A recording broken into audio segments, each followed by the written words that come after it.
And we're back, ladies and gentlemen, boys and girls, to a little bit of an impromptu podcast with my good friend and common commenter on the channel. I am Wonder Bread. Wonder, would you like to begin? Hello, everyone. I am Wonder Bread, Bread for short. Let's keep it real. And I can't wait to just sit and have a good conversation. This is going to be fun. Absolutely. I happen to agree. So I was actually on the way home. We had already decided to have this podcast, and I was actually number one. Happy Pac-Man Day! It is Pac-Man's birthday today, May Oh, 22nd. hey, Waka Waka. Waka waka. And Greg Miller was actually talking on the Kind of Funny podcast about being too old to game or how it's changed as he went older. And I just thought, you know, how wild because we have a topic today that is a little bit similar. It's about gaming and it's about, life. I mean, we are not the young and spry young men that we used to be. And it is so important to be very conscious with how we spend our time and our money. Definitely agree on that. Absolutely. Um, Now, a little bit of background for the viewers at home. We've been friends since about 2018, 2019. And among all of the memes and the jokes and the shared hobbies, one of the biggest ones that we actually share is that of gaming. I remember there have been many times that I've recommended a game or a series to you, and I've received several recommendations from you yourself. And on both parts, some of them have hit, some of them have not. And I wanted to talk, a little bit about that. Why do some recommendations hit home? Why don't they? And yeah, from word of mouth to friend recommendations, and then even the odd time that we've just jumped into something new. Sometimes it's a hit, sometimes it's not, and I want to talk about it. Yeah. So, I think probably for. Oh, sorry. Go no, yeah, ahead. yeah, yeah, go ahead. uh, I think one of the biggest things that I want to talk about this first is how is how much you have like wanted has suggested things to me, and how through and it's always been proven time and time again that it is good. The one thing that always pops into my mind is Game of Thrones. Oh, yes. Whenever I first met Jeff, we were working together, and he was talking about Game of Thrones, and the only thing I knew was some meme. Somebody's like, "Leave one wolf alive, and the sheep are never safe." And he turned to me with like such seriousness, like it was almost like a drama turn, like a "What did you say?" And I was like, "Oh, I heard this," and thus began the great convincing of me to go watch Game of Thrones. How long would you say that that lasted for? Oh, well, it took me a while. And then one day I went, okay, we're getting ready to have quite the big battle. This was around the time season six was premiering. And for fans of the show, this was like a week or two before the Battle of the Bastards. So, like, it was happening. Um, Mm. and I went, okay, I've only got a little bit of time. And, you're not really supposed to use the work computers for entertainment, but we did. And Yeah. I said, I've got one scene to make a good impression. So what did I show? It wasn't going out of the wall for the first time. It wasn't Mm-hmm. it wasn't dragons. It was the scene in season 4 where Arya Stark and the Hound are at the inn at the crossroads, and I wanted to show him the chicken scene. It's by far probably the most intense and funny like scene I had ever seen at that time, and it was just so funny. For those of you who have not watched Game of Thrones, watch that. Watch that first. If it's not really your first bag of tea, maybe watch I don't know, maybe Night. What do you think? Night of the Seven Kingdoms. Yeah. Night of the Seven Kingdoms is a great intro to the series because you don't have to know anything, and the main character doesn't know anything about anything. Yeah, it's perfect. But if you haven't watched it, watch it because whenever it's kind of like it's almost like a train for me. But as soon as I got past that first little bit, it was like okay, and then finally it got to the point where Jeff was like, okay, that's it. Like you're gonna come over and we're gonna watch the first 4 episodes. And I was like, I don't know about that. Like, aren't they an hour long? And he said, no, no, you're gonna watch them, and we're not gonna worry about that. Yeah, And I was because like, oh, that's not important. I, I have a and rule. If you're not in it by episode 4, you won't be. oh my gosh, I think on that episode, which it again the first 4, what you got the first 3, I think are a lot of like names and getting the situations, but when 4 hits, it's just nonstop from there. And I always think to that, and I always like, man, like it takes it. I always know like his suggestions are great. Like I always know I'm gonna have a good time. Like he suggested the platform, which was great. And Skyrim, which was absolutely fantastic. And so when he asked me for this topic, I was like, oh my gosh, perfect. I know exactly where to go from this because that was literally part of the foundations of our friendship. Was just like, hey, have you done this? No, dude. Dude. And then we did, and we had a good time. True. Very And true. that's led to several things. I mean, here's the thing: I recommended that you go ahead and pull the trigger on Cyberpunk 2077, and then you ended up being a Oh, bigger fan of the game than I did. it is the only game I have ever 100%ed. It's And fantastic. oh my gosh, and if I was on any other account, I would 100% it again. No doubt in my mind. Well, it's probably Oh, time it that you buy it was. on PlayStation then. You know what? That is true. I have been thinking about getting a PC, and they say some mods on PC is pretty dope. Oh yeah, absolutely. I have been Yeah. making the switch to PC for a little bit now, and I don't think I'll go back. I'm gonna buy a Steam machine before I buy Project Helix. Mm. Which, by the way, when that comes out, that'll probably be the best thing for you because it's just a PC console. That is best. I'm a very much PC, not PC. I'm very much a Oh, console guy. I'm open to PC. well, I played PC. right, but I almost exclusively Yeah. play with a controller. I mean, I'm sure that there are people who watch me play Fallout and are like, "Man, why are you playing with a controller, mouse and keyboard all the way?" Um, I was actually just recording part 11 of Yakuza, and one of my favorite things about Yakuza's intro on PC is that there's like a little intro and it says, "Real Yakuza use a gamepad." And I think that's such an amazing thing for the developers to put in there. And I was like, Dang, thank it you. called you out already. Yeah.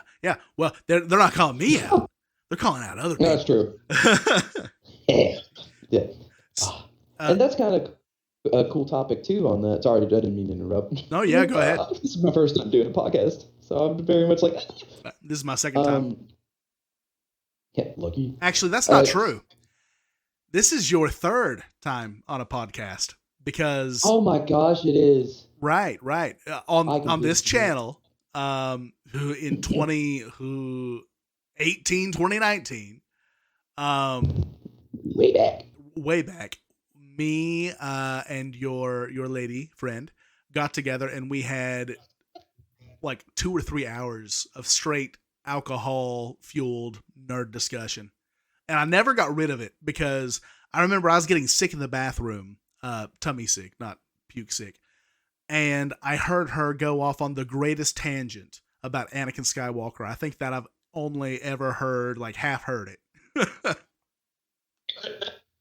Oh, it was passionate. That was a passionate topic. Fantastic stuff.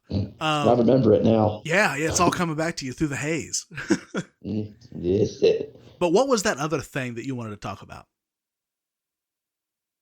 Uh, like with Yakuza too, it's interesting. Like just back to like the discovering like new games and like suggestions and stuff, like being open to that, because that was another one that happened as well. Yakuza was also like a Game of Thrones for me, and then Jeff bought me it for he bought me Yakuza Zero for my birthday, and I finally got into it, and I was really getting starting to get that train movement going. Uh, so that's just one thing too of like being like figuring out, I guess, in a sense, what you uh have to, I guess, like have to go through in order to what am I looking for? To figure out what draws you to a game, like in concept. Yeah, that's what it is. Thank you. Yes, exactly. Like what draws me in, because like honestly, I was very much a non-thinky kind of gamer. Like really, it wasn't really a whole like deep into the like lore and stuff. It very much fell into like Call of Duty growing up with my brother. Yeah. So whenever you say something like Game of Thrones and Yakuza, that's just kind of like a monkey wrench in that sort of like brain frame. And I gotta admit, I love that I broke free and opened up with that and got to experience those games, because I really think it actually helped me kind of like creatively, in a sense of like how I want to play like RPGs now. Like I'm very much like a Kiryu. If I'm playing Cyberpunk, I'm business, but I have honor, and Right. I just love running with that. Yeah. And that's one of the best things, because another hobby that we love is our love for tabletop RPGs.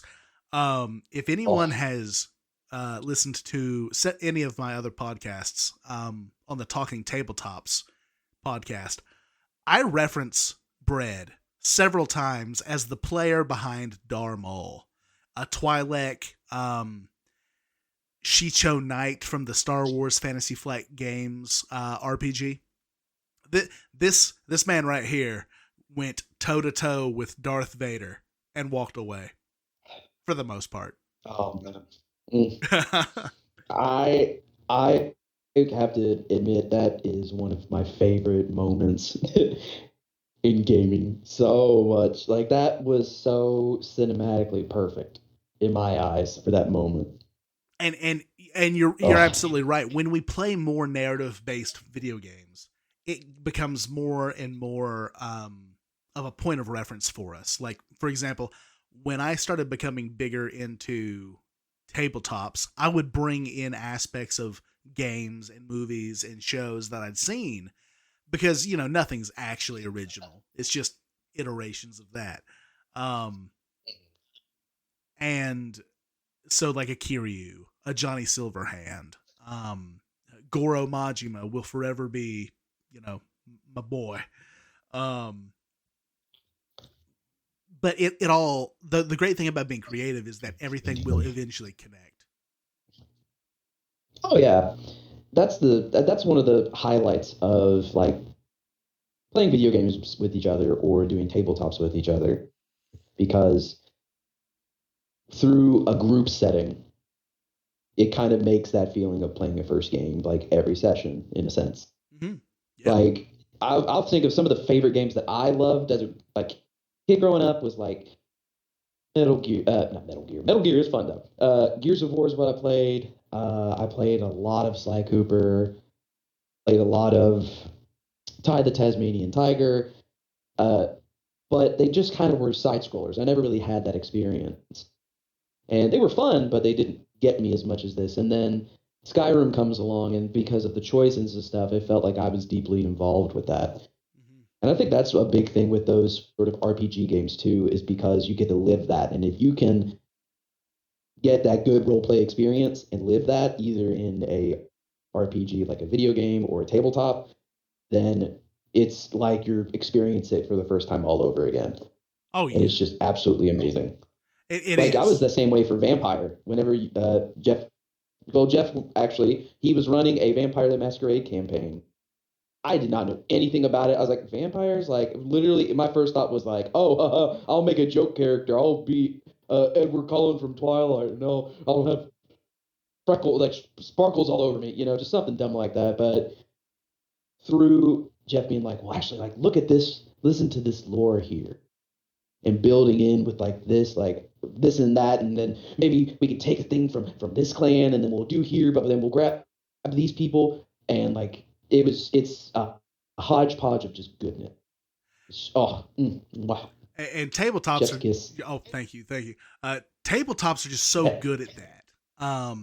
And we could probably, I'm going to have you on for the Talking Tabletop podcast, because that's all we do. We'd probably talk about that for hours. Shout out to our boy Quentin Holmes. Brad's first time at one of my tables, he played an NPC to see if he would be interested. And then halfway through the session, I leaned over to him and I went, "Do you want to make your own character?" He said, "Yeah." I said, "Good. Oh. So you have to die." And it was very cordial too. It's like, listen, because like it was so much. I was literally just being stupid. Be like, oh, it's a very like, oh, how do you do? And like I had what type of a scooter? Yeah, you had a scooter at first, but then your Malkavian had a bus. Oh, Kevin Briggs. Yes, Kevin Briggs. Oh, Man. I missed that campaign. I was very much oh my gosh, it's so good. I kind of wish I made a different character. Yeah. Looking back on it, yeah, I honestly, because I was one of those young tabletoppers that nothing wrong with it, but I was very much like, I'm going to name it after this. So his nickname was Jar Jar, because that's what I wanted this character to be, was a Jar Jar Binks, just a crazy aloof character. But through playing him, I actually wished I would have taken that part out. And I wish I would have done a more serious thing, because his story and the way that worked, it was so much fun. Your romance with the nurse. And the one of the greatest things about Vampire is that you're encouraged to actually have it take place in your own hometown. So I called the chronicle Blood in the Hills. We live in Appalachia, as I've mentioned before, and it immediately provided a level of buy-in, because everyone knows these streets. That's true.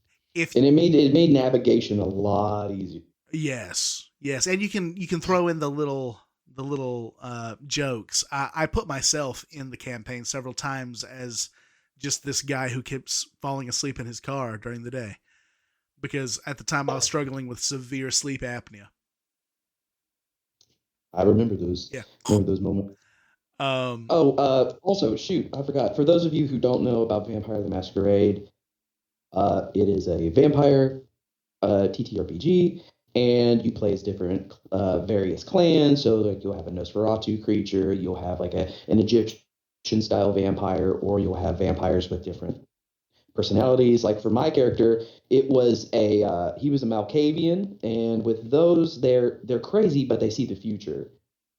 That's kind of their vampire powers. So when it was the nurse, I was actually going to where was it? I was going to You used St. Mary's specifically. Saint. Oh, I love that you came up with that too, Saint Mary's. And then we found out it was real, which was funny. Found out that it was real. I knew it was real. Oh shit! That's when I almost died of COVID. Oh god, that's true. Oh, man, but back to that.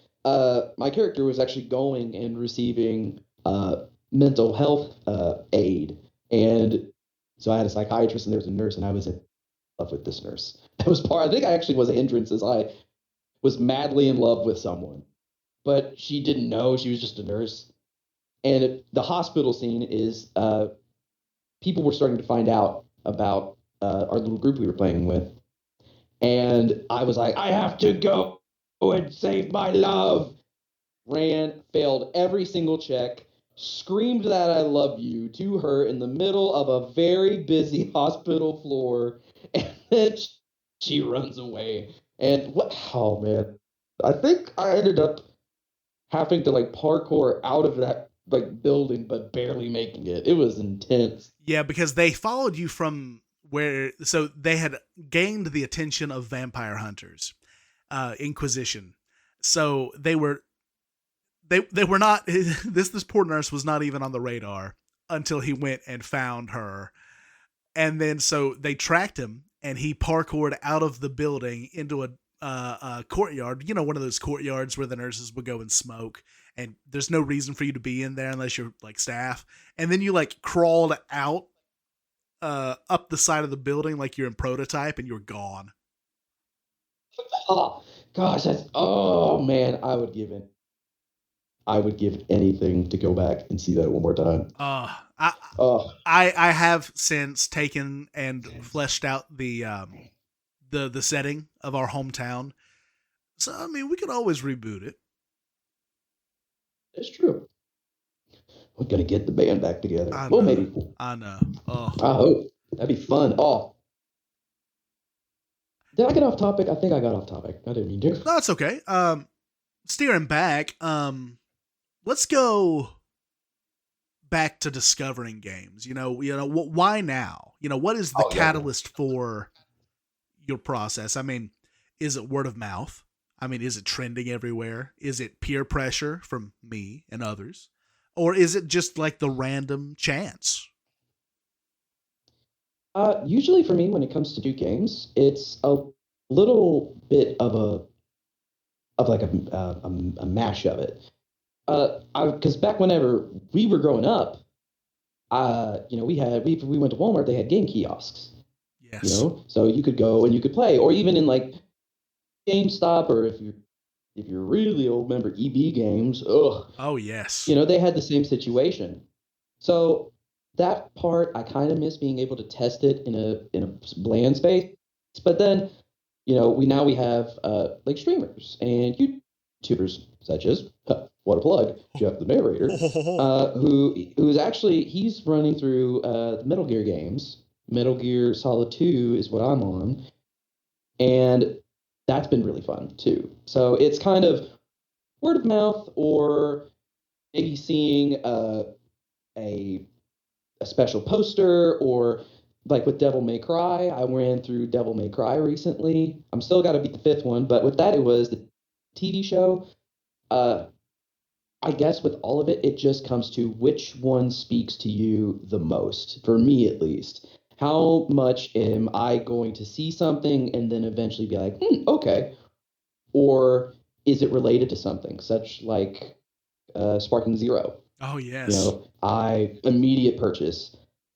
I'd say for me though, for a new game, like if I was gonna go straight to the Xbox marketplace, because that's what I mainly play, I'll look and I'll see the reviews. But honestly, as much as it's crazy to say, the cover art will get me 80% of the time. Yeah. If the cover art looks great, I'm probably gonna get it. What's your top five most recent covers that you really enjoyed? Top five most recent covers. My first one is it's a horrible game, but I did it because I loved the picture. Was the Saints Row reboot, where you're just sitting on that vast openness. I absolutely loved that. Another one was Ghost Recon Breakpoint. Oh, yes. It looked in a woodsy setting, and I love the woods. I always feel comfortable in the game with that, so I would go with that. Another one would be Cyberpunk. It looks very edgy. There's this cool individual with all these cybernetic parts and the revolver, and then you get into Liberty, and then there's Idris Elba, who is an awesome actor, and now it's in this, and that's another one. Uh, Devil May Cry 5. Yeah. That was another one that got me. I think that one was gorgeous, just because it's going into battle, and it's big, like final finale is what it looked like to me, even though it's probably not. For I'd now. say the last one, yeah, for now. Last one, Stardew Valley. Oh. It just tickled a old 16-bit bug in my back in the back of my brain. Right, right. It just looks cozy. Yes, it's very cozy. I think Oh, that game by itself can just the main menu can just make me fall asleep. oh, yeah, the soundtrack is amazing in that too. Yeah. So cover I art guess and then reviews, huh? yeah, that and maybe even just a feeling Yeah. too. Like if I look at a game and it kind of meets those marks, and why not? And also, I will say one last thing for that is if you were playing a game, or if any of the other people that we know and are friends with are playing a game, I will instinctively want that to happen. I would want to get that game because I would want to play with you guys. Yeah. Yeah. And if it wasn't for you all, I would probably never play multiplayer games because I'm just wired for solo. Oh, I feel that I'm not the greatest when it comes to multiplayer too, but just being able to like work with all the guys, like oh, it's great. Oh I yeah. love it. I would love to get a lobby together for a game called Ready or Not, because I really want to see you and the boy Lumber interact with like a SWAT situation. But honestly, it might be a little too intense. I have been eyeballing it. Have you? I'm not gonna lie. I Oh, have been eyeballing it it's and eyeballing it pretty hard. it's cross platform, so I don't even have to get back on Xbox Live. I can just join in with that. I'm pretty Oh sure. yeah. I'm pretty sure. Okay. Well, what else do we have here? I got some notes here. So when you pick a game and you're getting ready, what is your criteria for a good first impression? I'd say for a good first impression of a video game is that it's gotta have a good hook first. Okay. And what I mean by that is it's not like a plot hook because there's tons of games out there who have amazing plot hooks. I am very much, you got to hook me quick. You got to get my attention pretty quickly because a slow burn for me is something I just struggle with because I want to go ahead and be invested now instead of having to wait to be invested in it, if that makes sense. Yeah. I remember the Uh, first couple hours of Yakuza 0 were a little hard. yeah, that, and I hate to say it, but The Witcher 3, I need to get into that because I love the book. Yeah. I love the books, but I just need to get into that. But that's one thing is like you got to hook me with a good story first. Cyberpunk has my heart and soul because you got three different openings. That's completely good for the role play situation, and I'm invested in that. Devil May Cry works out good too because it's automatically in the action. You do this. This is your job. Cyberpunk, you need to do this. This is your job. So that case, and then also a good side character. Oh. Oh yeah. Like even if it's just talking to somebody, a good side character gets me hooked. Yeah. Just because it is my favorite game. Like my favorite for, beginning in Cyberpunk is Street Kid Okay. because of the bartender Pepe. I will die for Pepe. I will die in the flesh for Pepe, I and a wish. lot of other of those characters. Oh yeah, the characters in Cyberpunk are unmatched. My favorite of Mhm. the intros is Nomad, and I will forever be upset that we don't get to know more about the radio contact from the backers. Yes. Oh my gosh, I would give anything to know that. Right, like who is that? I mean, I'm pretty sure I'd have to check, but I'm pretty sure that the backers are a biker or a nomad group that was first detailed in the Cyberpunk 2023 edition of the role playing game in the expansion Land of the Free, which has nothing to do with Night City and everything to do with the biker gangs that go across the country. It's oh yeah, in Santiago, Oh, yes. the man, our man, all the Caldos. Oh, the Autocaldos. Right on. Yeah. Oh, And that's such a wonderful start to. because it makes you feel alone. It Yes. really does. In the corpo opening, you feel powerful. Mhm. You can make somebody move out of the way in the office with just a look, and that's amazing. Street Kid, it's very much a Goodfellas kind of thing. Like we're all crooks, but we're our crooks. You know, like we are this. We're a brotherhood. Right. And Nomad is just tickles the Mad Max part of my brain too. Oh yes. That's another game you need to try is Mad Max. I need to. I need to.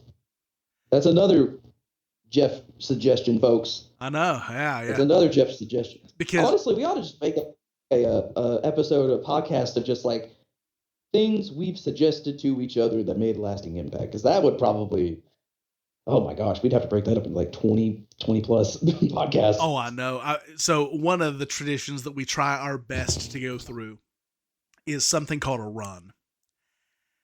And have we ever finished a run, me and you? I know me and Lumber have. We finished one game and considered that a run. Was it? And that was Ocarina of Time. Oh, yes. That took us only 2 sessions. Yeah, Man, that was.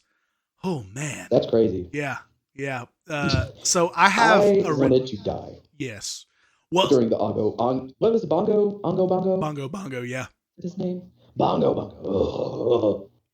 Yes. So I have this really. I'm cursed with what I call the super memory. I can play a Sweet. game 20 years ago and still kind of know what I'm doing. It's often Just to prove it. okay. Oh no, sorry. Go ahead. Well, it's just often when I'm playing something for the channel, I don't want to spoil it for anybody who's not seen it. So I will often, what's going to happen? Hoo, hoo, hoo. This man has guided me through so much of Skyrim. I think that this man can play Skyrim blindfolded. I'm going to be honest. In fact, Jeff, could you tell me where Meridia's beacon would be at? So that's actually a trick question because Meridia's Beacon is put into the RNG loot cycle. Yeah. See? Yeah, so you'll happen across it any time. Now, something that I do not know is that if you ignore it, will it eventually respawn? I don't know. I think that it would be off of the Bethesda 48-hour loop. Mhm. After 48 hours in an unsafe container, it'll recycle. See, folks, like literally, I have messaged him and be like, "Hey, I do not know how to get out of this dungeon. I don't know how to do it. I entered some cave on the way to Whiterun. I don't know where to go." And he would literally be like, "Send me a picture." Yeah. Okay. Do this, and this, and you'll be out. I was like, "Oh, yay!" I think that you were having a And it's problem funny. with the Falmer Cave that's just north of Whiterun. That's like against that Yes. like that mountain range where if you go to the right and Oh no. around the White River, that's the thing too is that I've Hmm. got the map of Skyrim on my wall and I happen to know some of the rivers, but there's a secret Talos shrine. If you follow that path to the right, but if you don't, you just go straight to the mountain. There's what's a lot of people's first Falmer cave, and it's a 2 zone cave. You go through the first one and it's bad, and then you go to the second one, and then the second zone is actually what ends up looping back around to the first zone so you can get out. Amazing level design on that too. Yes, and a lot of people think that that was a decision from Bethesda because in Oblivion it is not that way. You get to the end, you better turn around and go back. Yeah. Oh, you know, I have been answering the a lot of those, but I feel bad. I have not asked you about your commitment to like new games and how you choose the games, especially since you have a channel. Uh, what sparks you to play a new? Well, since I got the channel, I like to pick games with stories, especially stories that I think say something. But when it's just me, in my own little world, I'm very similar. I'll watch. Not, excuse me. The first thing is the cover does have to speak to me. Then I've got to see if it's worth my Yeah. investment with a review or something like that. But there's the rare time where I'll just pick a game at absolute random. And sometimes that is informed by like a Steam sale or an Xbox sale.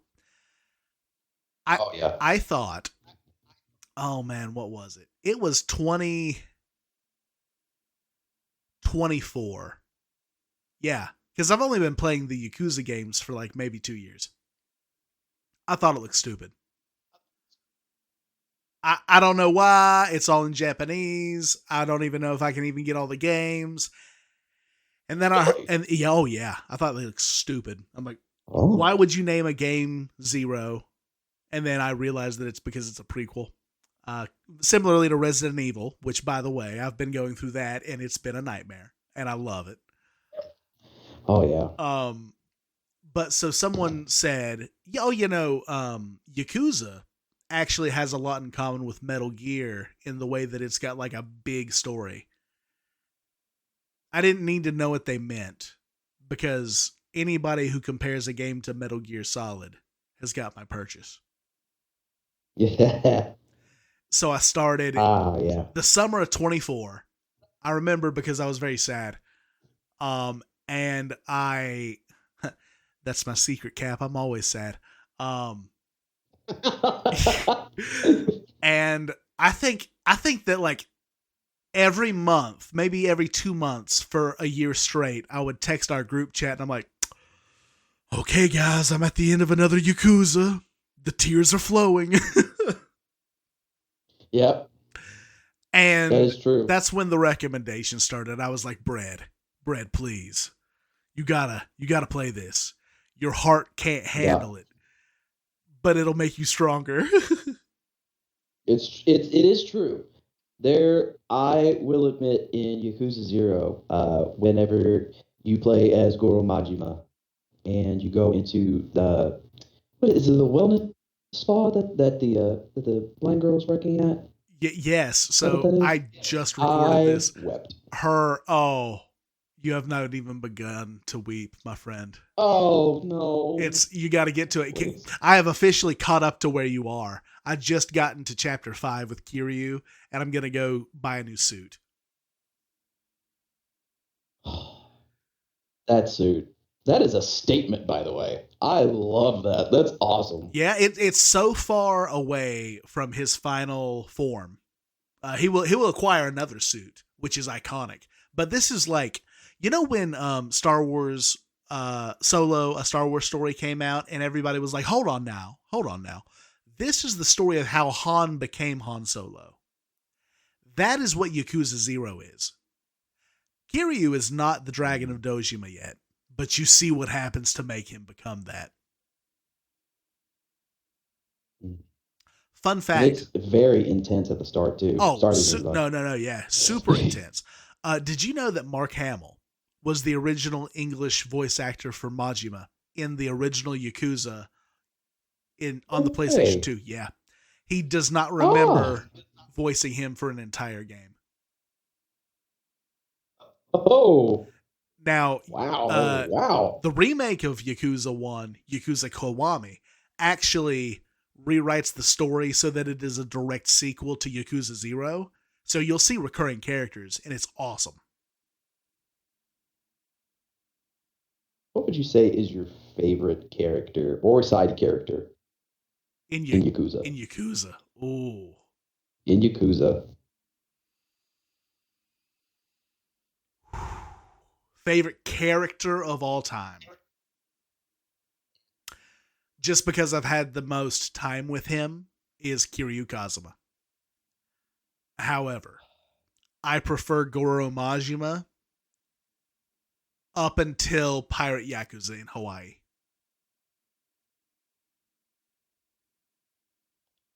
There were some things that happened in Pirate Yakuza that,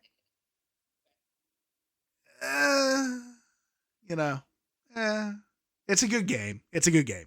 I liked it. I enjoyed it. I'll play it for the channel, but that'll probably be it. It's a good transition game. Like, okay, you know all the rough episodes of the Clone Wars that we got that brought Ahsoka to where she needed to be? Mm-hmm. It's like that. My favorite side character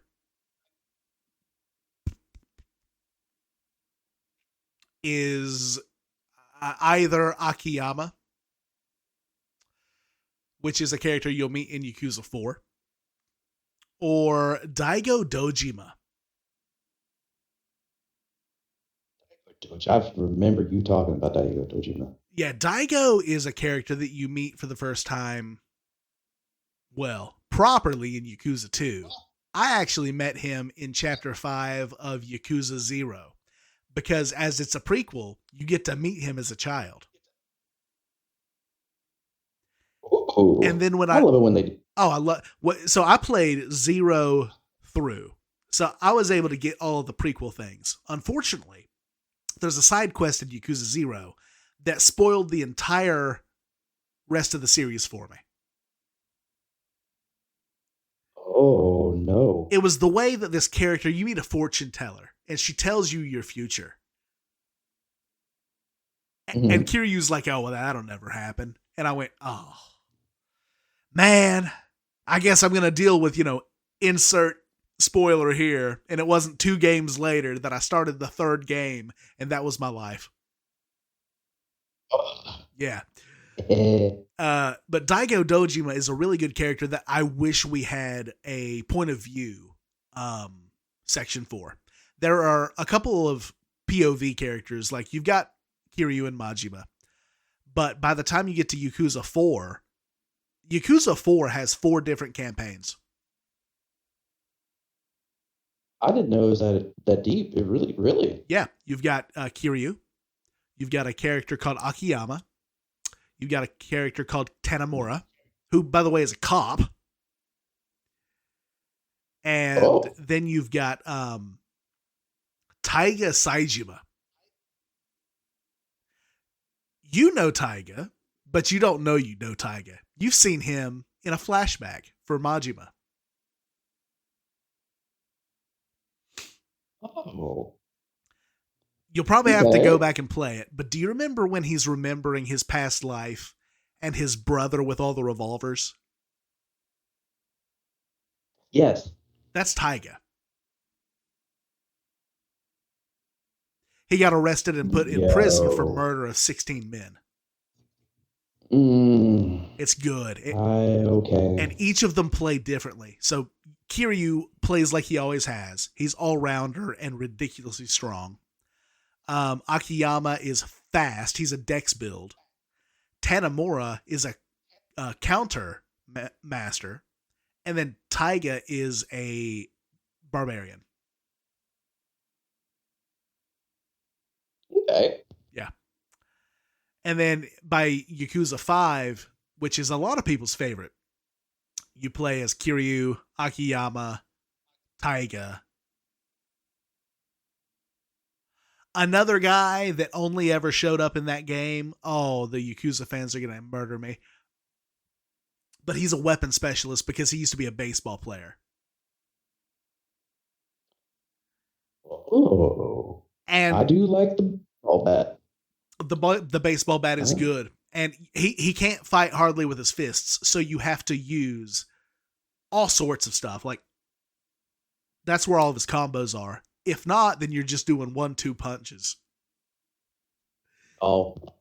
And then there's the last one, but she's actually the only female protagonist of the Yakuza series. So I'm not going to spoil who that is. But she's an idol. You play as a song performer and hip-hop dancer. That's cool. Okay. And it's such a breath of fresh air because for the first time you're not beating people in the street, which is always fun. But it's enough of a difference that you're walking around all these towns in the daylight, and instead of street fights, you're you're doing dance battles. Oh my gosh. It was the end of that. That. Yeah. Oh, it was the end of that campaign that left Oh me my! in I tears. remember you talking about that. You're like, bro, you have no idea how much I am smoozing over these dance moves. I was like, what are you talking about? Oh yeah, got to get the gotta combos get in. Yakuza. Oh, it's so good. It's so good. And then Yakuza 6 happens, and then that ends the main story for Kiryu at least. And then they have a second protagonist in a switch that may be more to your liking. It turns into a turn-based RPG. Oh, okay. I've got a better feel for that. Yeah. So when Yakuza switches over to Like a Dragon, you meet a character called Ichiban Kazuya Ichiban. And Japanese names always throw me off because the surname comes first, where our last names are after our first names. It's the reverse in Japan. Mm-hmm. So Kazuma is Kiryu's family name. And then okay. Goro is Majima's first name. Ah. Anyway, great franchise. Oh yeah, 100%. So do you have another franchise that you like just as much as that? Like for me, besides Cyberpunk, I'd say my second favorite one. Second favorite one was what? Was Fable. Like if Cyberpunk was like, oh my gosh, top tier, Fable's right next to it. So I'm a big fan of the Metal Gear series because of what it did for me when I was a young man. My first Metal Gear game was actually, I played it when I was 8. There used to be these little demo discs that they would send out. And one of the games that just had my attention was this game. I couldn't understand what they were saying because they were speaking in Japanese, but I could read. I'd been playing The Legend of Zelda, so I could read very fast. That game contained the Japanese dubbed, but English subbed demo for the first Metal Gear Solid. I mean, it had a ton of other stuff like WWE. It had Legacy of Kain, all sorts of stuff. But I reliably came back to Metal Gear, but I never knew what the name was because they didn't even print the name in English. It was just Japanese.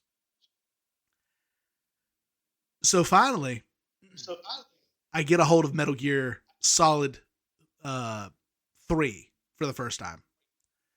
And I play through that. And then I played through 2. I could never get a hold of 1, and then I played 4. It was crazy. But 4. Yeah, 4 is intense. And 4 it's finally was getting a movie. Yes, I don't know how I'm going to record it for the channel. I'm going to have to just have some episodes that are just movies.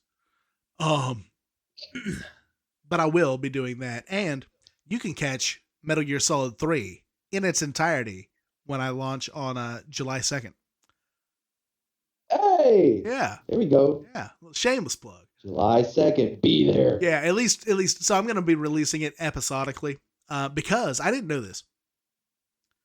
YouTube will put you in a spam jail if you upload too frequently. Like, I remember I dropped all of Metal Gear Solid and no one saw it because it flagged that entire upload batch as spam. Oh, YouTube. I know. So I spaced out Metal Gear Solid 2. I actually was going to quit a couple of weeks ago, but I finally came back because I realized that I enjoy doing this more than just trying to, make it on YouTube. I just enjoy it as an activity. Also, it keeps me out of the fridge. I mean, I've been dieting. Yeah. There's this time between 5 and 8 where I will just live in my fridge unless I'm recording. Yeah. I mean, I feel that way too. It's helped me as well. Uh, for me personally, like not to be like dive deep in because who hasn't, but I suffer from anxiety and depression, and uh, video games really help in those times. Like sometimes I'll be alone and I'll like ah, and video games help with that too. It's just a nice way to kind of redirect. Right, right. You've got energy, you've got nervous energy. Why don't you do something Mhm. with that energy? Like, okay, I was talking about video games and how they help me do a bunch of stuff a couple months ago on a video. Do you know that people are actually starting to see gaming as a not a replacement, but a beneficial activity in line with therapy? Oh, oh yeah, oh yeah, If definitely. if you feel like you can't succeed, you can succeed in something else. So I might feel like I'm failing at my job, but I can come home and I can do a couple quests. I can succeed at that, which tells me that I can succeed in real life. Oh yeah. Nothing brought me more joy growing up and like having a really bad day at school, or maybe I was getting picked on, or something along those lines, and putting in a game and being close to it and then beating it, and then in the credits the developers slide in the thanks to all these people and thank you. Yeah. Oh, Uh that mm, Yakuza does that. And it had been a while since I was thanked for playing a game. And it was like, thanks for playing. And I was like, okay, well, I guess I'm going to buy Yakuza Kiwami.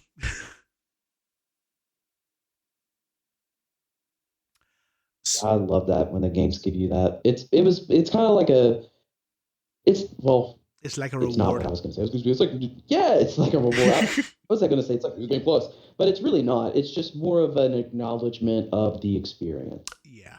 Yeah. And I think that's like a big thing, like why tabletops are such a big part of, you know, at least my version of what I want a game to be, and also what I'd like a tabletop to be. And, you help form that is that you experience this in your own way, your own personal way, and you give so much of this time and being like, we couldn't have done this without you, it makes it more personal and it connects to, it just connects to your heart more. Oh, yeah. You feel that. I felt that playing our tabletops, especially with Darmool. There was a lot of emotions that I put that character in, and it made it more memorable. I still remember my first playthrough of V in Cyberpunk. That meant the world to me. Yeah.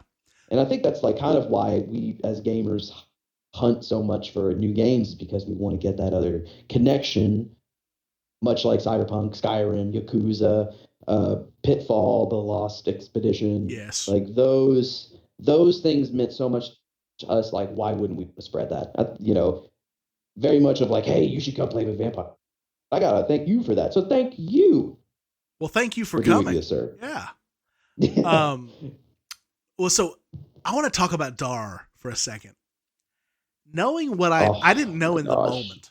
I didn't know in the moment, but I remember you had Dar going through things.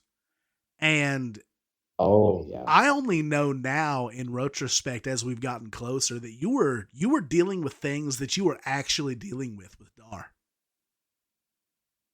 Yeah, I'm gonna be honest, I was. And that's another thing too, like with that side is with Dar, I wrote him that he had some trauma in the past that was caused by a male figure in his life. Not saying anything bad about my parents or anything like that, but there was an individual who was in my life that was making things hard for me, very much a manipulator. And I found that strength through playing Dar to kind of help work through my own emotions with that. Uh, because I was very much in a weird spot at the time. I put Dar in that situation, and through playing that character and doing those emotions, it really helped. And there is another moment that I've personally hold above the Darth Vader one, It was the first session. It was session one, Ah, and all the apprentices went out, and we did like our first missions. And my master was Prosit Dibs, and oh, I love that man.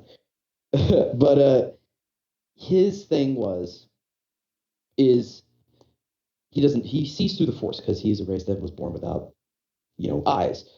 And I'm going through this rampage, and I'm mad, I'm angry, I have power, I've trained power, and I try to be at peace, but when somebody gets hurt, it's ah. And Prostitutes pulls me inside. He says, and this is all through Jeff again. So he made me cry on this one, by the way. huh. He said, I may not see you in the physical, but I can see your heart, and your heart is as bright as your smile. And I was like, oh my gosh. I mean, just that sort of connection and that kind of helped me with like the closure and stuff. So with that, I was able to move on through those things. But also it ended up making didn't see Vader as an enemy. He saw him as Anakin. He saw Anakin as a person, not just this figure. And whenever because Vader is all well, Dar wasn't going to make it. When Dar sacrificed himself to save the other members of the party and the crew and even his master, who fell to the dark side, he came back as a forced ghost. And he looks at Anakin. He says, I don't hold anything against you. And you're always going to be a friend to me. Because they were friends. That was the thing, too. Because Dar was getting in with Anakin while the Emperor, not the Emperor, but Palpatine was like, yeah, come here, young Skywalker. And while Obi-Wan's trying to teach him, and it was just a very, very fun time, and it very much healing too. Yeah, yeah. Well, I'm glad that you got something out of it. I thought in the moment I was like, oh yeah, this character has tattoos, and it's a sign of anxiety. Well, so I decided that Prosit Dibs would be a great character because Prosit Dibs is in a very unique position. He has never once seen what Dar looks like, but he sees them in the Force. And it just so happened that that actually rose to the surface in that very emotional moment. And I thought, Dar is around the time, like what, 12, 13. Yeah, he was around that age. I think it was 13. Yeah. And I was If I like, remember right. Dar needs a safe adult more than he needs a Jedi Master right now. And so, And by the grace of the Almighty, I had a dad, a surrogate dad. Oh my gosh. and then I really enjoyed because when Bread was making the character, he said, hey, I really am a big fan of Anakin Skywalker. I want him to be, he doesn't have to be a big part, but I want him to be a recurring part, a friend at the temple. And I said, okay, yeah. That inclusion, and as I've stated before on the channel, I love to say yes as much as I can to my players. Put them in a position where they could understand more than most the descent of Anakin Skywalker. I didn't come out and say, Anakin Skywalker is Darth Vader. No, Darmul saw it during Operation Nightfall in the temple, and you would not have made it out of there if you didn't roll so good. By the way, I was sweating to get out of there. yeah, and To put this into perspective, folks, I was on the bridge in the library. Anakin was walking towards the archives, like he was going towards it. And I don't know how it happened, but I think that the clones started firing and they shot the bridge where I was standing. they, they Somehow I made it right. So what happened? What they started to try to blow the bridge, but you got locked in a 3-round combat with Anakin Skywalker. What was really cool is that you made your character was foundationally a Shicho Knight, which specializes in reducing the damage of critical hits on you and then increasing critical hit damage that you deal out, which is also how you cut the hand of Vader. Um, but you managed to Did hold that a on. lot. Yeah. You managed to hold on long enough that Anakin actually had to force push you off of the bridge, and then he broke a column, and I rolled to kill you with the column, and I got a despair, so you didn't get crushed by a pillar, and your apprentice found you after the battle because you were knocked unconscious by the impact. Oh yeah, 100%. I remember sitting there being like, oh gosh, what am I gonna do? What we didn't know at the What am I gonna time do? was that in 5 years, Kenobi would come out and rip that entire set piece. Oh my gosh, it's true. So when It's true. Anakin stabs Reva on the bridge on the way to the temple spire, that's the bridge that I was thinking about. They've got my That's another funny thing too. oh Is that he will think of these things, and we will be like, "Oh my gosh, can you?" And then give it a little while. it'll show up. Do you remember Ravina's lightsaber? And then the acolyte came out, and that's exactly what the stranger had.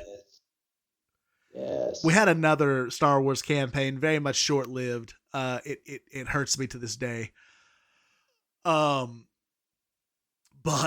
it was good. It was good, and we had this character who wanted to start as a dark side user, and so she crafted this switch saber, which was very popular at the time. She was like, "Yeah, I want to be able to use a double bladed lightsaber, but I want to be able to detach it and then use Jarkai, essentially."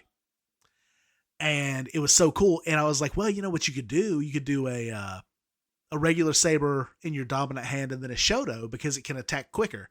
And you can mod it to where you do worse critical damage with that shorter saber." And do you know what happened in the third episode of The Acolyte? I don't, but I've seen a clip, and I know it's in that.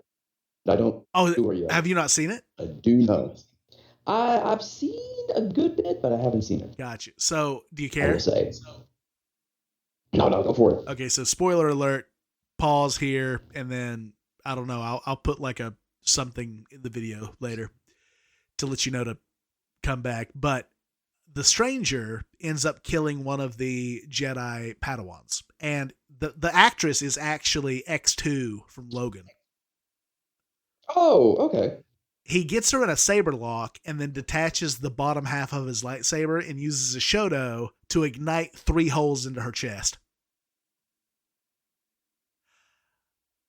And so I'm watching this at 3 a.m. when it comes out, and I texted everybody in that group chat. I went, "They're tapping my phones." I knew she looked familiar. I thought that was that cemetery. Yeah, crazy stuff. Oh man, we keep jumping. We keep jumping topics. We do. I love That's the problem. That's the problem, folks. Is that we once we start, the conversation just. So It's awesome. It's very creative. oh yeah, absolutely. At So least in my perspective. going back though, we know what clicks with you. What takes you out of a game? One thing that will automatically take me out of the game is if the story isn't there. Okay. What's an example? The Saints Row remake. Oh yeah. I don't feel a connection to characters. I feel like this is just thinking, oh, we're gonna do this. Oh, we're gonna do this. But like Saints Row 2 is, I think, my top tier one for the Saints Row franchise because as soon as you start the game, you meet Carlos, and he's a ride or die. Then you meet Johnny, that's another ride or die. Then you meet Pierce, and then you meet Sean. I mean, it's just nonstop. It is nonstop, and it's great. But as soon as you get me in a position where you're in this group, you got these group of people gonna do this, and they're just like, oh, like, yeah, like they're not very like animated or have certain personality or have something special about them. Then it's just It was All right, bye. Like this is just a game of NPCs. right. It was very Gen Z too. Like we come from the millennial generation where like we appreciate animated. Um and I don't know about you, Brad, but I struggle with I understand deadpan. I mean that's my life. But like there is a level of apathy that comes with the that generation below us that just kind of like befuddles me a little bit, you know? And then you can see it in products that have come out later that like appeal to that generation. It's like it's just like in Saints Row the reboot. Man, hope I don't get fired. Okay, what are your motivations? Got to make rent and this startup. Okay. In Saints Row 2, given though it's a sequel, I didn't have to play Saints Row 1 to realize that I got screwed over and I need to take back the city. Oh yeah. I didn't play Saints Row 1 until I was getting ready to play the reboot. That I didn't play Saints Row 1 really until you talked about getting the reboot. Yeah. Let's go to be completely honest. And it's really not bad, but it's definitely a little. It almost was borderline like, but It wasn't my once you get favorite. those good characters, Yeah. oh yeah, My favorite thing about Saints Row 2 is that you could tell in the design that it decided to step away from Grand Theft Auto San Andreas. oh yeah, Um, and which was the best move for sure. the moment it's a 20-year-old game, go play it. In Saints Row 2, I always take down the Ronins first because that's what I did first. When that Yeah. guy takes out Johnny's girl, Aisha, the rage that filled me. And then later, when they disrespect her fake funeral, get up. Bam! Oh, Oh, dude. Oh, so good. I that. I will play Saints Row Mm, 2 on the channel now. It's just uh, I'm probably gonna play it later. I'm not gonna lie. Just because if you ever want to know, for just for if anybody is going to develop or is wanting to start or is wanting to do anything where they need, if you want a character that has sort of a moral code, but will protect the ones that they love till the end of time and make a good joke about it. Watch some Johnny Gat dialogue. yeah. Definitely check that out because Johnny Gat is probably the best gangster in video game history. I'm gonna say something controversial.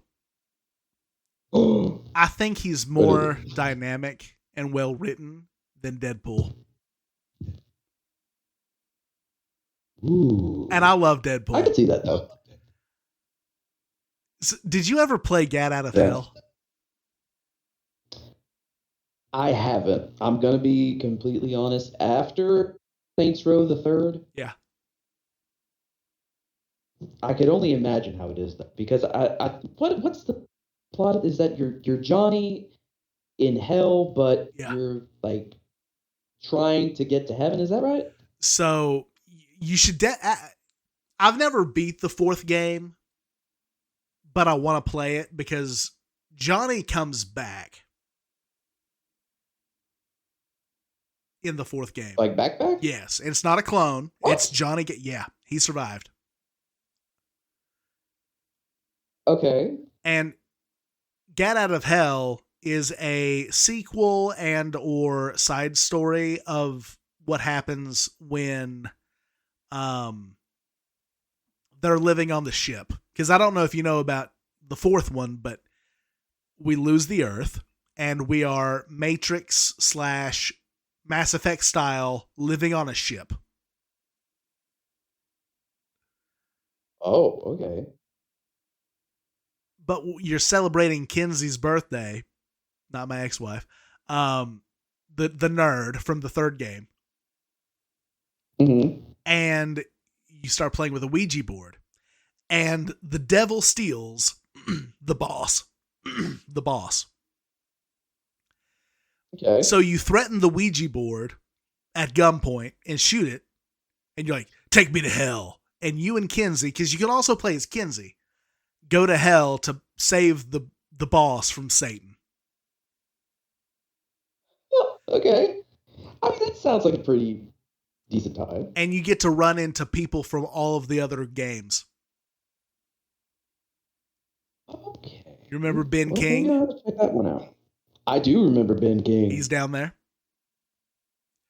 Um, Oh. the old tour guy, the CEO, he's in hell because he opened a branch Oh there. gosh. Okay. The So, climax of the story, by the way, you'll forget by the time you get here. In the last cutscene before the final fight, breaks into a musical number like it's Hamilton.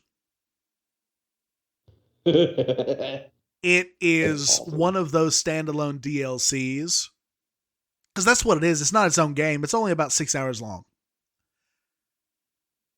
It was absolutely phenomenal. And that's another topic I would love to talk to you about. Standalone DLCs. Mm. Have you played many? Phantom Liberty. I'd say that's Is one. that a standalone? I'd say so because with spoilers for anybody, it's to play Cyberpunk. That's the game of the world for my. Just you got to play it. But you have a choice. You could play the main story, or you can play the Phantom Liberty, or you could merge it together. But I'd say just it was sold separately for that like about like $40. I would say so. Okay. It'd be a good standalone. Uh, but unless that's not, I'd say probably if it's just that, not like add on to the game, probably Infamous Festival of Blood. Infamous 2 Festival of Blood. Yeah, that's a good one. Oh, So I I love loved that. specifically Halloween DLCs. They're the best. They are. Do you remember? Did you ever play Undead Nightmare? I didn't. I did not play it. I've heard it's amazing. It is. And when they got when they got Rob Whiteoff to come back, it has one of the greatest intros ever because it's based off of Michael Jackson's Thriller when Vincent Price did the rap. Oh, Yeah.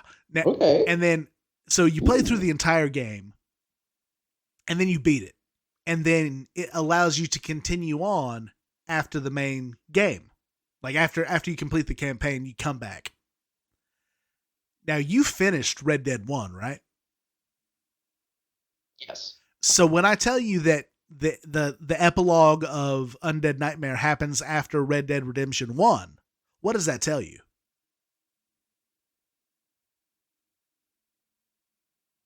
Okay. You free roam That tells as me, John Marston, yeah. Ah, but you were I buried with love holy John. water. Oh. So you're a zombie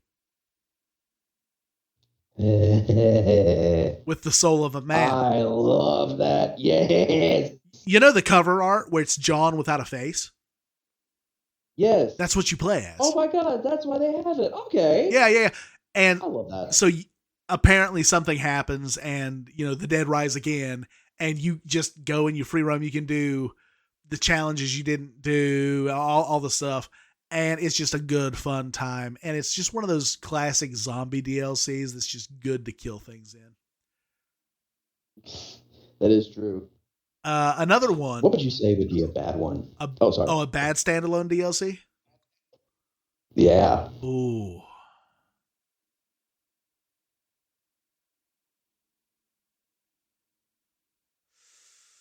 For me, I'm gonna say it's Dead Rising 2. I think it's Case Zero. the pre It takes place yeah, before. Yeah, it takes place before that, but it's so short, yeah, and you just it left me wanting more, but it wasn't. Of course, it couldn't be. It leads up to two, right. but like it had so much potential, and just was like Yeah, I just not can't enough. I can't Oh, come on, stand the Dead Rising series actually. really? Yeah, and you know what it is? Yeah, I'm not. I think that now that I'm older, I could probably appreciate it, but it was the timer. The timer would stress me out. It is very stressful. Now there was that It one. almost kind of like deters it a little bit. Yeah, now there was Dead Rising 2 off the record, which was the Frank DLC. Yeah, my boy. Yeah. Probably a bad one for me is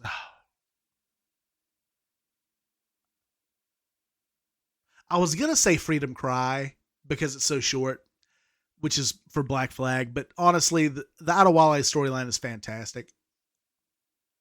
Um, DLC that's just bad. I'll tell you a DLC that's just bad. Fable 3, you have to buy the DLC to dye your clothes black. Yeah, yeah, that's a pretty bad one. You know, I I was never played any of the DLC mad. for Fable 2 or 3. You're not really missing too much, if I'm going to be completely honest. Now, the move Uh, to release the anniversary edition with the lost chapters was phenomenal. oh my gosh. Jack of Blades is another great character if you want to do a TTRPG. Look up Fable, Jack of Blades. Oh, Yeah, and it wasn't until too late that I realized that he was the villain. Um, I just thought that he was just a long-lived hero that got bitter, and then he becomes absolutely monstrous. And the thing about Jack of Blades is that it's realistic. oh yeah. Um, with his like he continues to build. He never. Okay. I'm so sick of relatable villains. Back when we were kids, the bad guy was just a bad guy. You didn't need to be like, Just oh, destroy the world. yeah, yeah. You didn't need to be like, oh, well, he just, like, okay, the volcano lady from Moana, right? Yeah.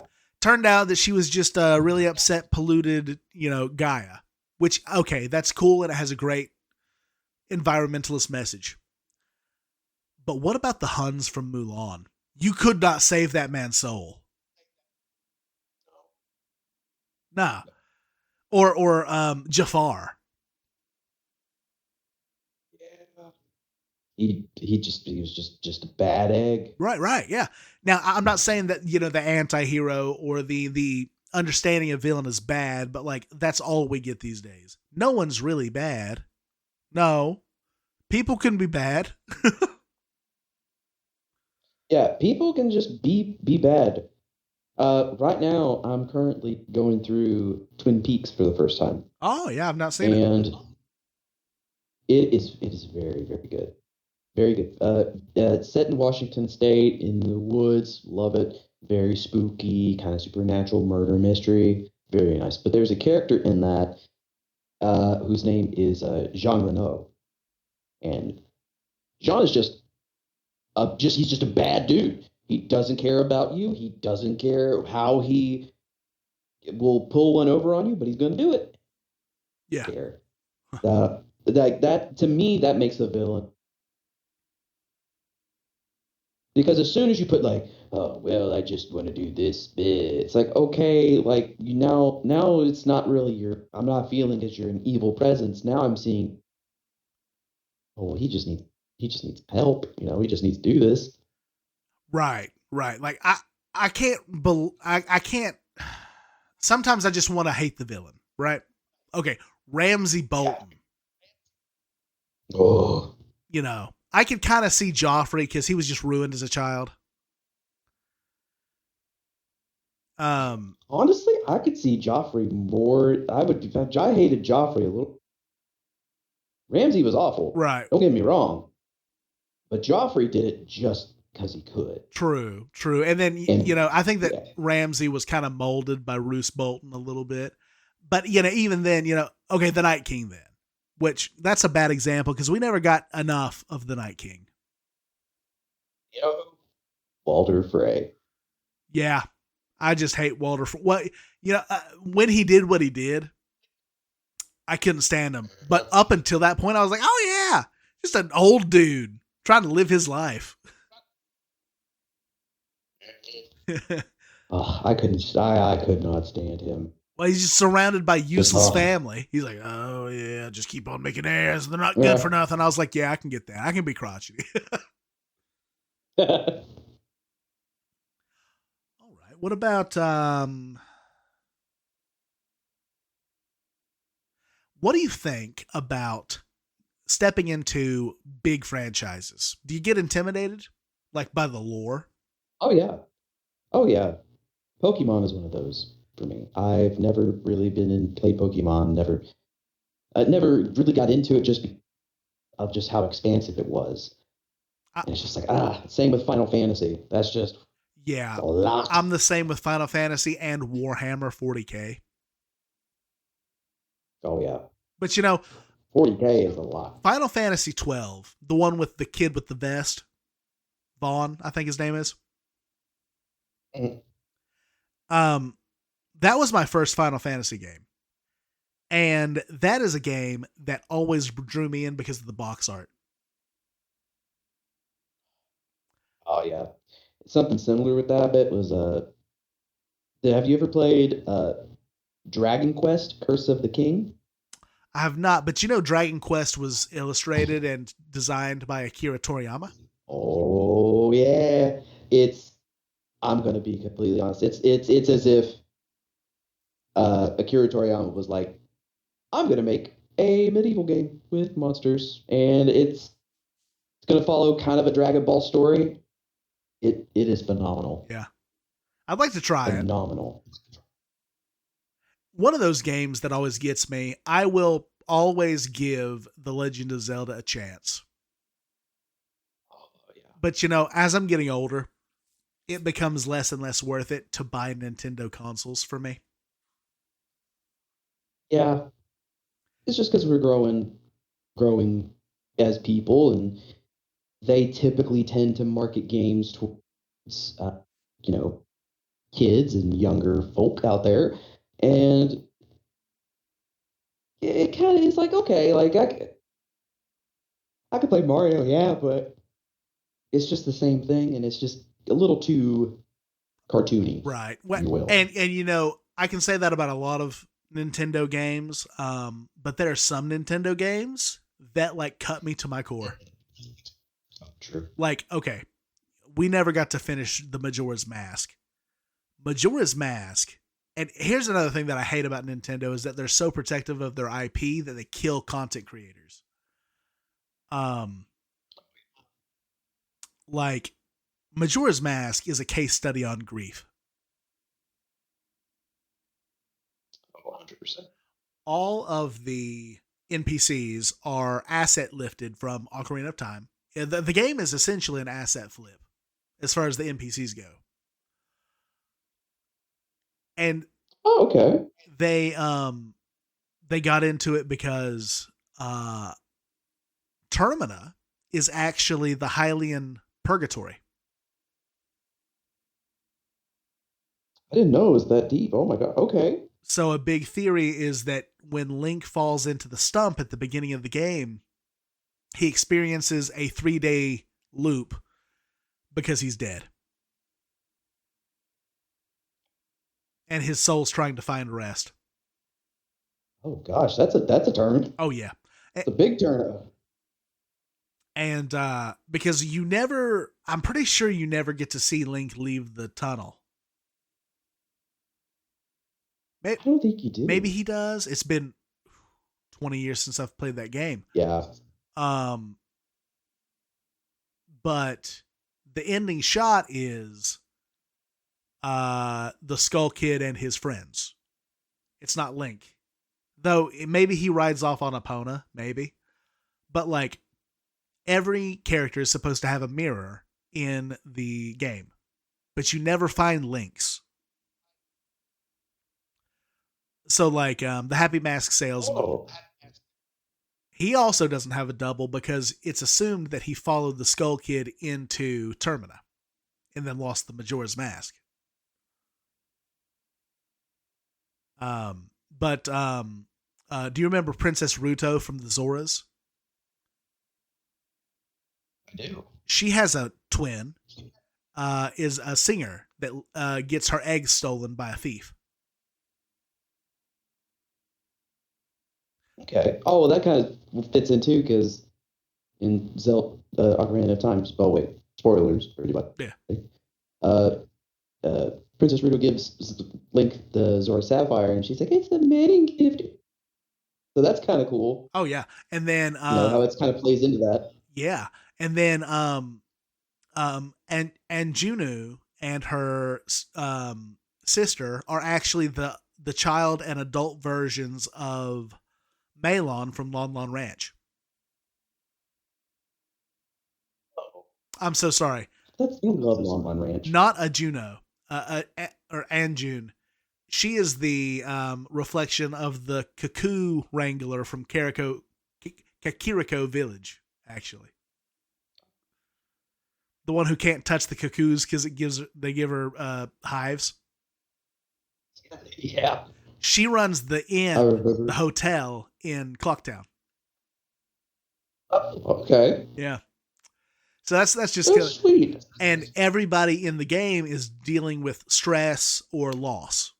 And the at least the fan theory is that everyone is trying to deal with moving on, which is why they always seem to be in the same loop. And you win the game by helping them resolve their stuff.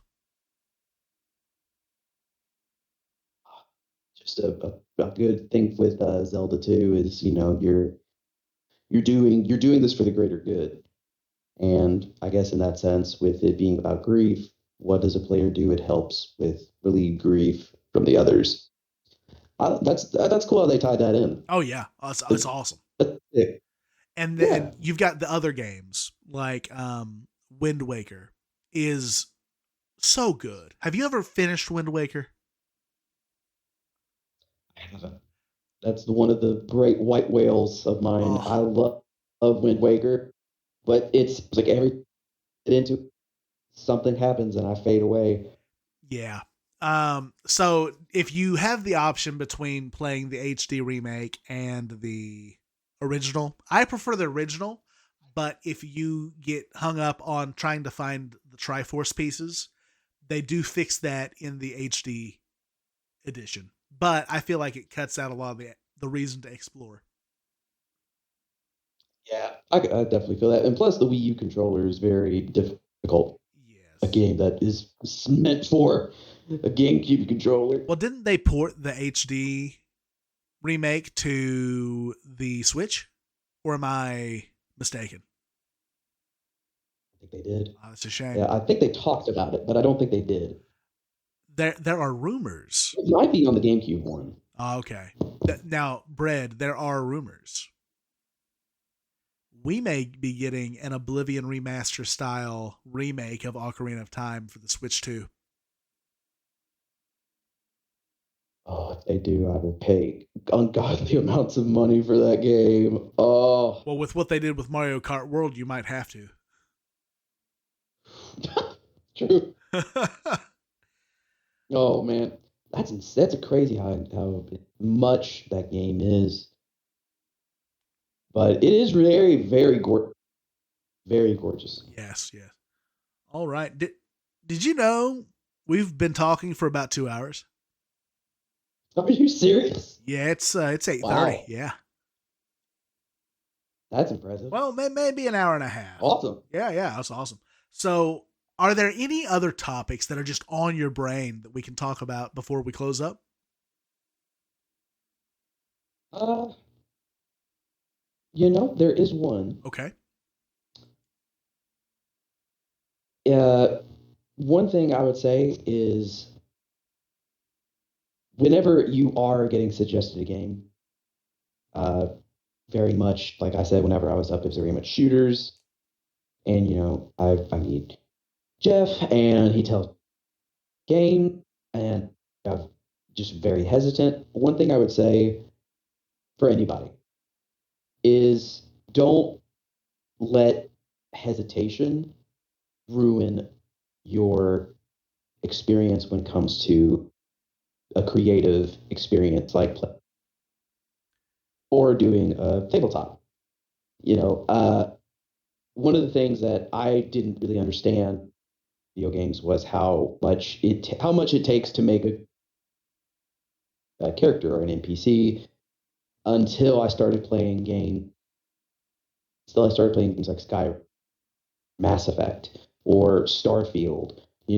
Or just those games that put you into that world because it expand that. And a good analysis of that is a good campaign that you or a good game that you've connected. You can even experience movies and stuff too, such as very much the Battle of the Bastards in the Game of Thrones TTRPG that we did, uh, that you took from, which was beautiful. Or was that Star Wars? It might have been Star Wars. Yeah, so I did one for the boy Lumber, his character Arturo, and I set up a situation in which he had to defend his family that he shouldn't have had as a Jedi, from his estranged brother. And so I set up a situation very similar to the Battle of the Bastards, but in Star Wars with speeders. Oh, it was classic. Classic. It was so much fun, but that also can carry over. Uh, in our year 2026, Project Hail Mary came out with the Ryan Gosling character, and watching that movie instantly brought back memories of playing Mass Effect. Instantly brought back memories of playing Star Wars. Or in Cyberpunk too. Whenever you find your niche, whether you don't mean to find it or you find it and you build upon that, your connection to all sorts of media, and in essence, it's art. To create video games, movies, they're art. And if you can take that art and inspire it into something else, like a top or a character or something along those lines, it will help you get into those niches a little bit better. Like Starfield was one I was kind of like, but because of Skyrim and getting the feel for Skyrim and also playing Star Wars, it formulated this perfect mold of I have to play this game because I am not only a part of that experience, but also I'm a game experience. Have you ever felt? Do you agree? Have you that? Where I connect to the experience beyond just playing the game. Yeah. Yes, specifically with Starfield, because now you've not beaten Starfield yet, have you? Well, legally, I should say. I'm crazy. I did the Sky like my first Skyrim modded it, but yeah, I did run through that game pretty quick. Right. I think that But it was fun I though. think you may have cut off, but I know what you said. You modded your Skyrim to bejesus and back. Oh yeah, Oh yeah, yeah, I I did. remember the Magic of Sabers. I was like, Bread, come on, for the first time, man, for the first. But you know what? That's another thing. Don't mod shame. Learn from me. If someone is enjoying a game, it doesn't matter how they're enjoying it. You can't play a game wrong. And That is I true. have a friend in mind when I say that, because I've told him several times that he plays games wrong. And the boy Lumber, it doesn't matter if you're trying to snipe in Jedi Academy, you're having fun. Yeah, you're one shot, one kill. One kill. Yeah, proceeds to fire Oh my 17 gosh. shots and not hit anything. I'm gonna catch the grenade. I'm gonna force pull the grenade. We have to We tell the story. Honestly, I hate to say, I just to be completely transparent, I thought he could. You what? I really thought he could pull it. I thought he could pull that maneuver. I thought he could do Oh, it. he did. He did. He definitely And he's the did. greatest player. so Oh boy.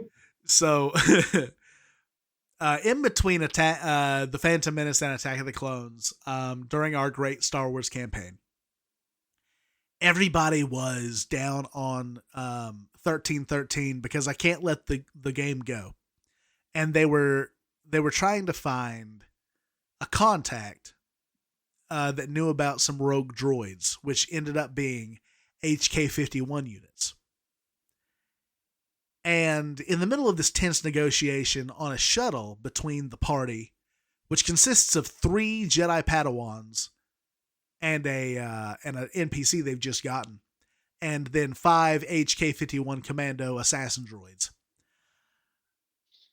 They're trying. Just a normal little jaunt. Yeah, they're doing a hostage negotiation, and one of the HK-57 51 units goes, chiding threat. You won't leave this shuttle alive, and then activates a thermal detonator. Like Leia does in Return of the Jedi. And then I get a call from my at the time fiance, and I'm like, okay, guys, I'll be right back. I'm gone for like half an hour.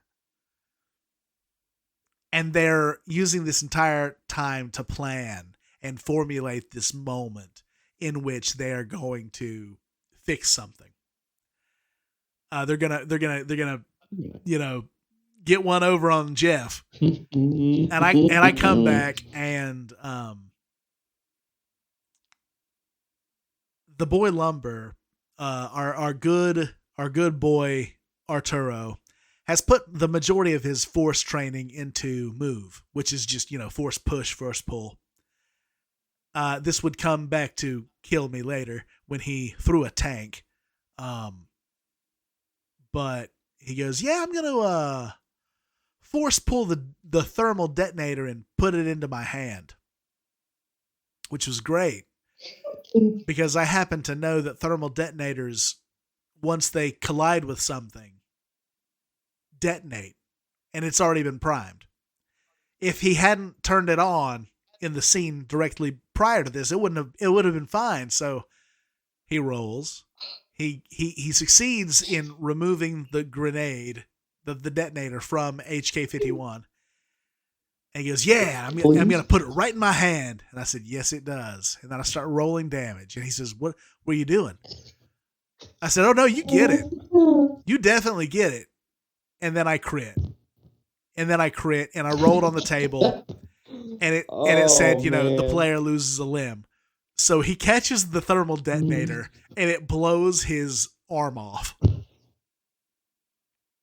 Completely. And we are all shocked by this, by the way, because our thought was, I don't think we told you that, but our thought is, oh, okay, because we were, nerds. We're like, wait a minute, a thermal detonator. The only time we could really see that was in Solo, because Han's like, yeah, I have a thermal detonator, and I can click it. And I think it was me.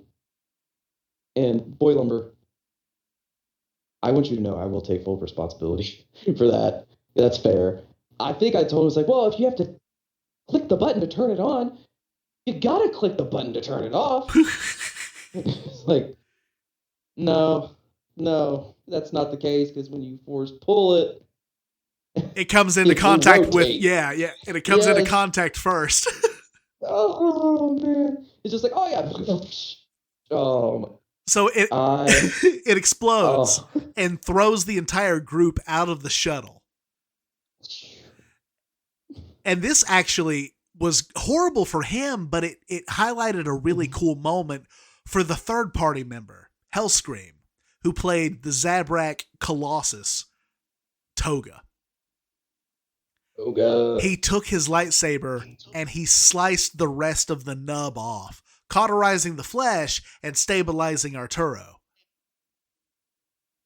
It was amazing. Yeah. And if Anakin Skywalker can get given a prosthetic by the Jedi Council, so can Toga.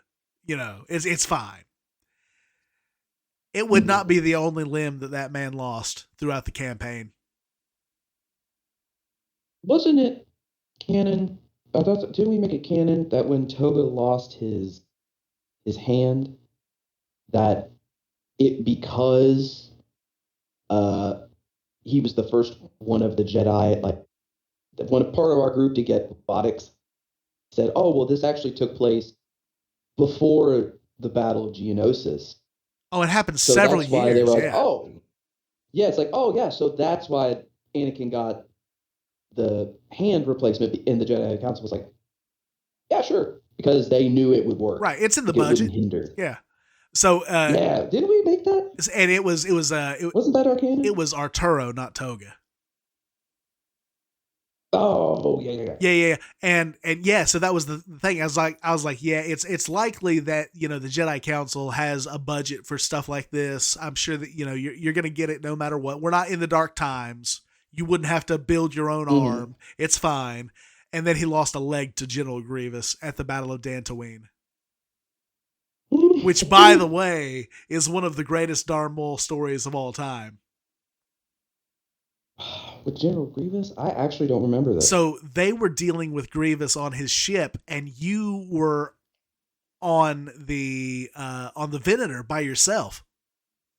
Oh yeah, yeah. So folks, listen to this. Listen to this. There are and in our we had a group. We had a crew of four. In that crew, we had three Jedi generals because I think in the FFG, you could be a general or you could go into being a master. Yeah, but so Like those were the two choices. Okay. yeah, so it goes for the Jedi career. You can go Padawan and then to Knight, and then from Knight to General or Master. You could take both, but you know, Yeah.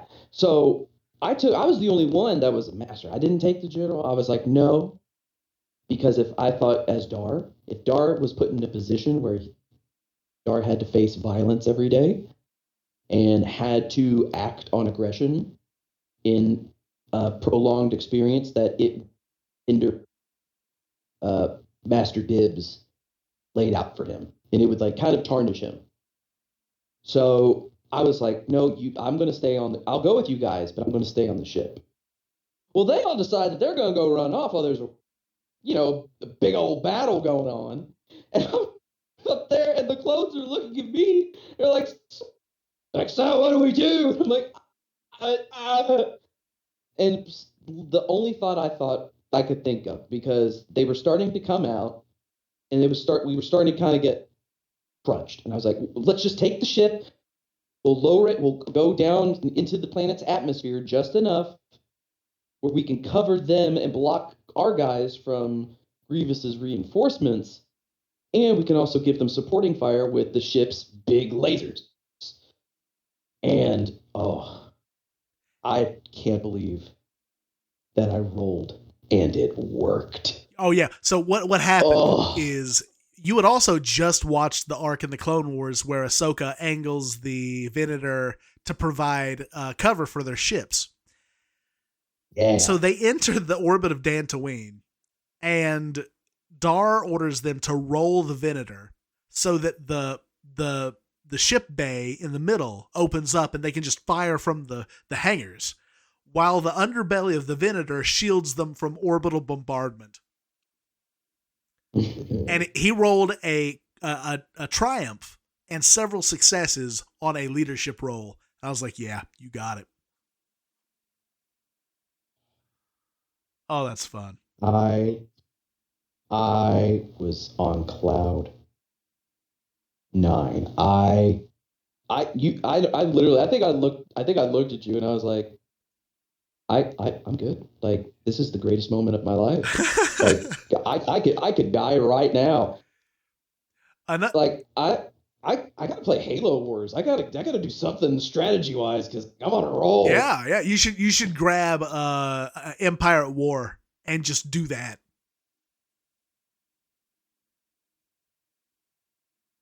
Now another reason to get a PC. Yeah. Let's do it. You should do it. If Hey. you buy the same rig that I did, you can grab a 30. I got a 2 terabyte, 32 gigabyte of RAM PC for like $2,000 at Ooh, Best Buy. I okay. financed it, so I didn't even really. Yeah, they financed me Okay. for a credit line of $2,000, and I was like, "That computer's 1,800." He's like, "Yeah, okay. Can I get that monitor for like 60?" Yeah, okay. Um, but there are several moments that I'll watch the prequel trilogy and things will happen, and I have memories of that campaign like it actually happened in the canon.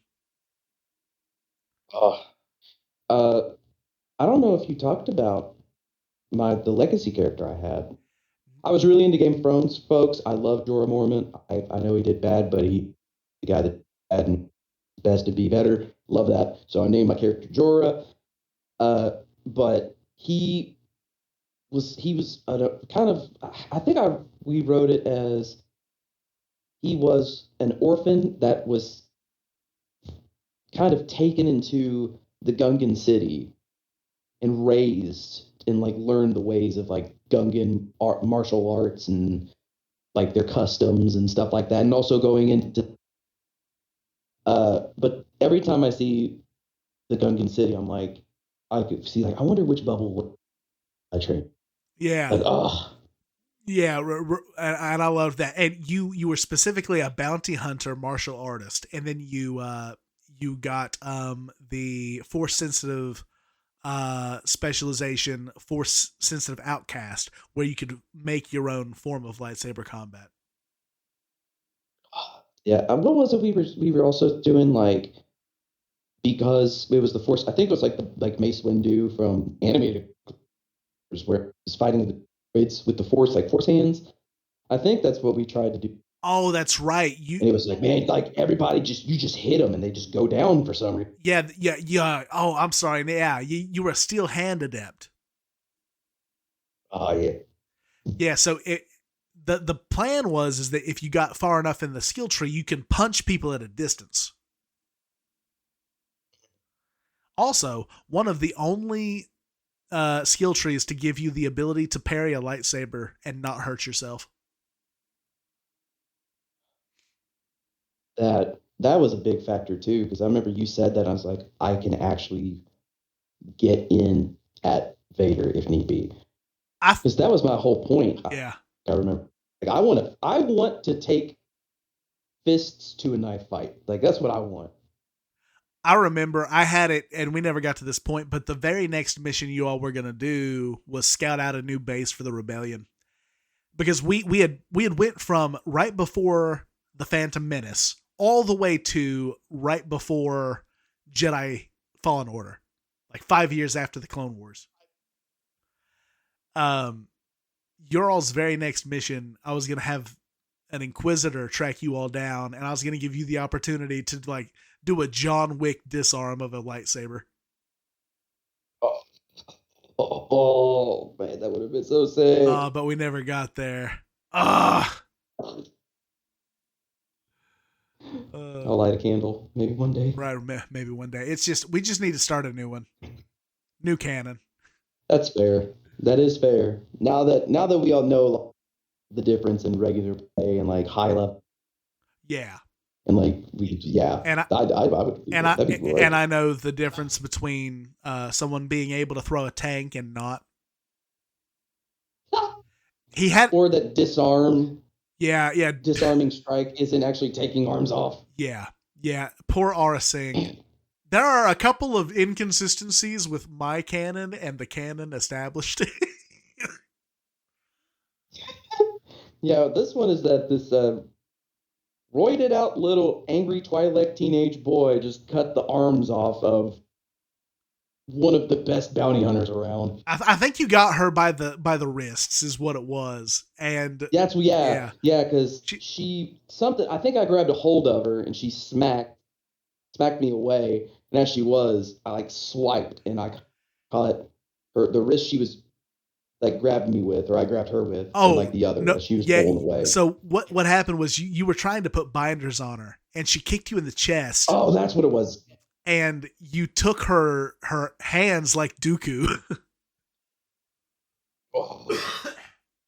Yeah, it was great. Oh, what a good way to end, because we are coming on the turn of the hour. Brad, thank you so much for tuning in today. Oh, thank you so much for having me. I really enjoyed it. I hope I hope I did good. I hope that you I hope I made I hope that it you come good. back. Would you like to come back on a dedicated tabletop episode? Yeah, I think that would be Yeah, fun. either that or we can pick one of I'm your always favorite open. fandoms or something like that. Now I could talk about a fandom or two. Okay, okay, give us a tease. I've been known to mosey. What is your favorite Oh, fandom you would want to dive into?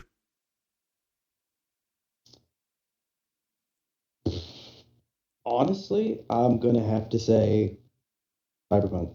Okay, on the next time that me and Brad get together, we're going to talk Cyberpunk from 2013 to Oh, 2077. hey, welcome to Night City. There you go. Well, to our listeners, thank you so much for tuning in today. I hope you're having a great day. We've got a ton of content on the channel, and I'd like to start bringing on other voices because it's just been me for a couple of years. I hope you're all having a great It's day. been fun. Yeah, it has been fun. Love you all. And keep telling Thank you stories. all so much. Yeah.